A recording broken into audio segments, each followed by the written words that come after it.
여러분 안녕하세요.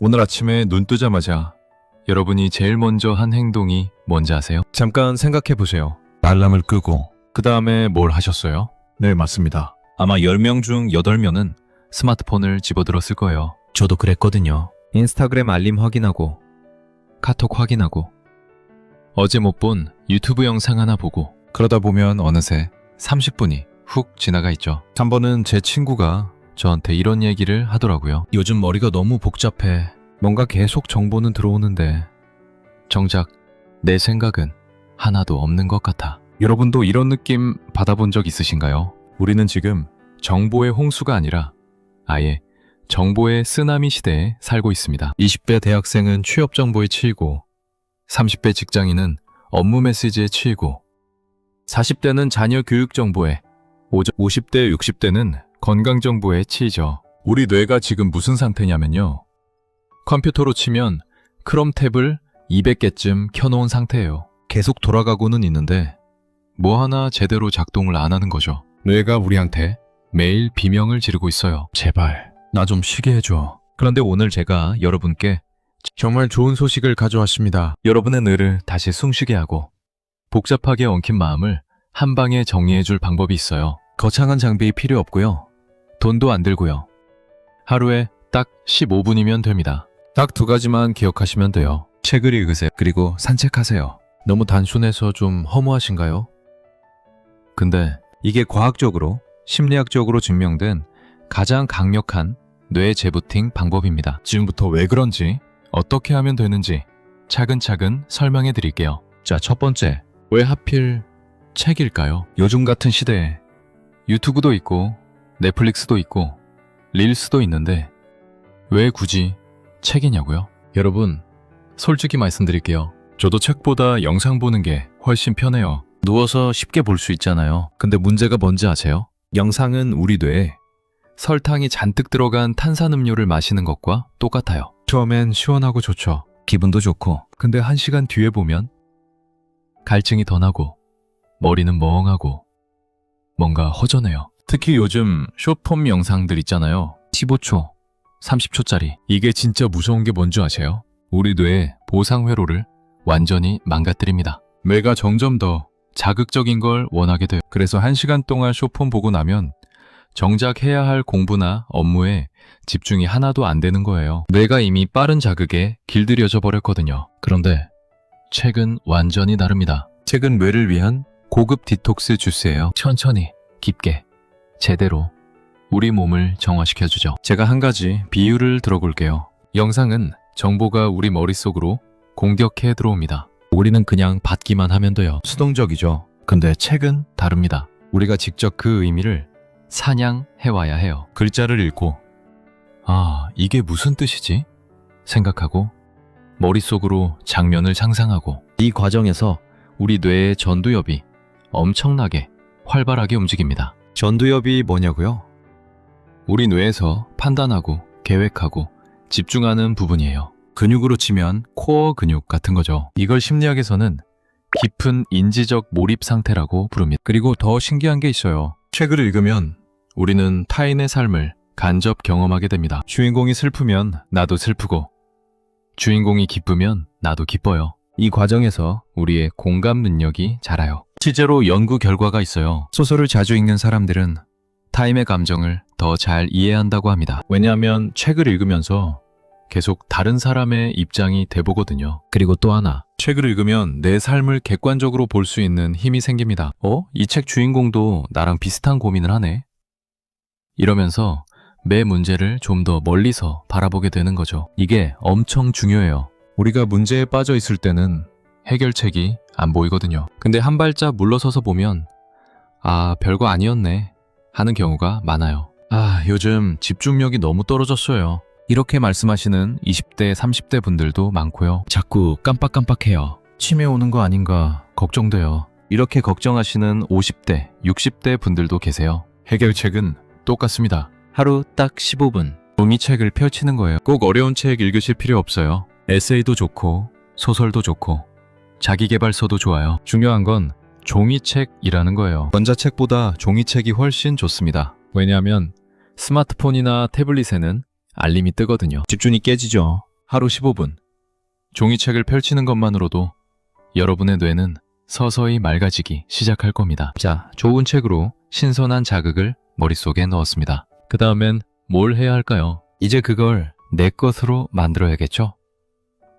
그냥 머릿속에만 있으면 금방 잊어버려요. 실제로 우리 삶에 적용할 수 있는 지혜로 바꿔야 합니다. 그때 필요한 게 바로 산책이에요. 여러분, 컴퓨터 쓰시다가 너무 느려지면 어떻게 하세요? 필요 없는 파일 지우고 디스크 조각 모음 돌리잖아요. 그럼 다시 빨라지죠. 우리 뇌도 똑같습니다. 산책은 뇌의 조각 모음 시간이에요. 제가 예를 하나 들어볼게요. 여러분도 이런 경험 있으실 거예요. 하루 종일 머리 싸매고 고민했는데 답이 안 나오던 문제가 있어요. 그런데 잠깐 산책하러 나갔다 오면 갑자기 이렇게 하면 되겠네 하고 답이 떠오르는 경우, 이게 우연이 아니에요. 과학적으로 설명이 됩니다. 우리가 걸을 때 뇌는 디폴트 모드 네트워크라는 상태가 됩니다. 영어로는 DMN이라고 하는데요. 겉으로 보면 아무것도 안 하는 것 같지만 사실 뇌는 지금 엄청나게 바빠요. 뭘 하고 있냐면요, 여기저기 흩어져 있던 정보들을 연결하고 정리하는 거예요. 아까 읽은 책 내용, 어제 상사한테 들었던 말, 작년에 겪었던 비슷한 경험, 이런 것들을 막 연결해요. 그러다가 이거랑 이게 연결되네?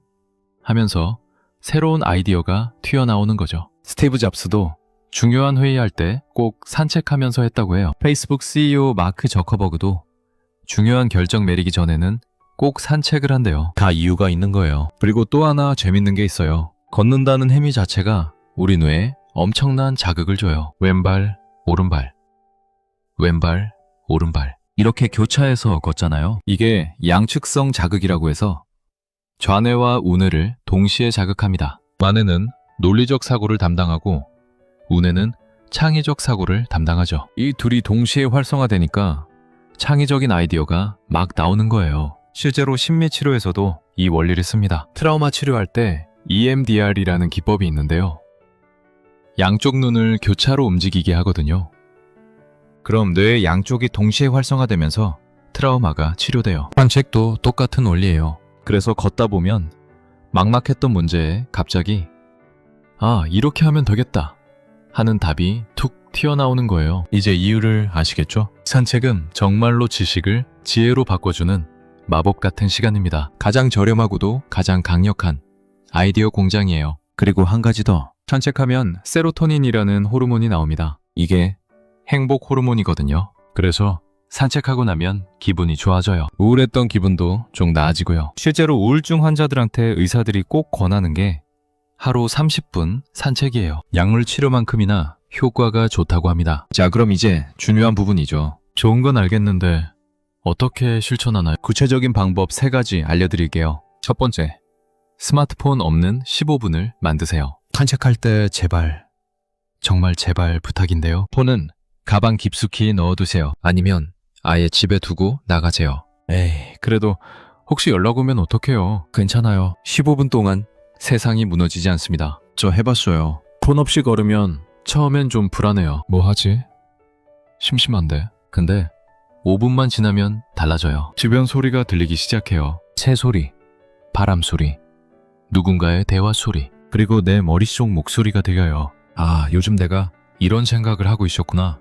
나 사실 이게 불안했던 거였어. 외부 정보를 차단해야 내면의 목소리가 들립니다. 뇌에게도 로그아웃 할 시간을 줘야 해요. 두 번째, 질문 하나를 품고 걸으세요. 그냥 막연하게 걷지 마시고 머릿속에 질문 하나만 딱 띄우고 걸어보세요. 예를 들어볼게요. 아까 읽은 책에서 용기란 두려움이 없는 게 아니라 두려움을 인정하고도 앞으로 나아가는 것이다 라는 문장을 봤어요. 그럼 이렇게 질문하는 거예요. 나한테 지금 용기가 필요한 순간이 뭐가 있지? 그리고 걸으면서 계속 생각해보는 거죠. 신기하게도 걷다 보면 답이 나와요. 길바닥이, 바람이, 지나가는 나무가 여러분한테 뭔가 말을 걸어올 거예요. 진짜예요. 제가 경험했어요. 아니면 지금 나를 괴롭히는 문제 하나만 머릿속에 띄워놓고 걸어도 돼요. 이 프로젝트를 어떻게 풀어나가지?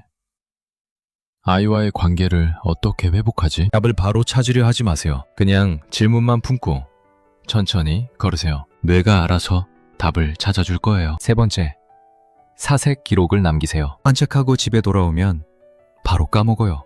뭔가 좋은 생각이 났었는데 뭐였더라?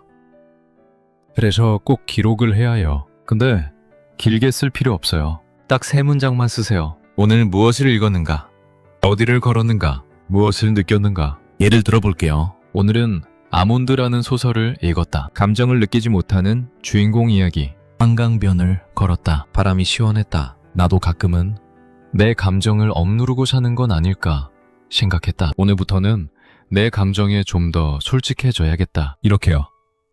30초면 끝나요. 근데 이게 쌓이면 정말로 여러분의 인생 매뉴얼이 됩니다. 나중에 다시 읽어보면 그때 내가 이런 생각을 했구나. 그래서 지금 이렇게 변했구나 하면서 내 성장이 보여요. 여러분, 인생은 흔히 마라톤이라고 하죠. 근데 저는 좀 다르게 생각해요. 인생은 수많은 산책의 합의 아닐까요? 20대 때는 미래가 불안해요. 나 이렇게 살아도 되나?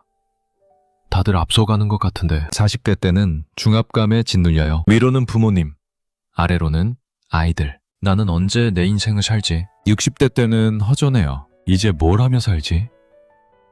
내 삶의 의미가 뭐였지? 근데 이 모든 고민의 뿌리가 뭔지 아세요? 결국 나 자신과 친해지지 못해서 생기는 고통이에요. 책을 통해 세상과 대화하고 산책을 통해 나 자신과 대화하세요. 이 리듬을 가진 사람은 정말로 달라요. 어떤 퉁파가 와도 쉽게 무너지지 않습니다. 왜냐하면 매일매일 자기 자신을 점검하고 정리하고 단단하게 만들었거든요. 오늘 영상 보시고 나서 딱 하나만 해보세요. 책장에 꽂혀있던 책 한 권 꺼내세요. 아무거나 좋아요. 그리고 딱 10페이지만 읽으세요. 그리고 밖으로 나가세요. 폰은 두고요. 15분만 걸으세요. 그 짧은 시간 동안 여러분은 어제와 다른 사람이 될 겁니다. 조금 더 맑아지고 조금 더 단단해진 자신을 만나게 될 거예요. 제가 보장합니다. 여러분의 모든 걸음이 지혜로 가득하게 진심으로 응원하겠습니다. 오늘 영상이 도움이 되셨다면 구독과 좋아요 부탁드려요. 여러분의 일상이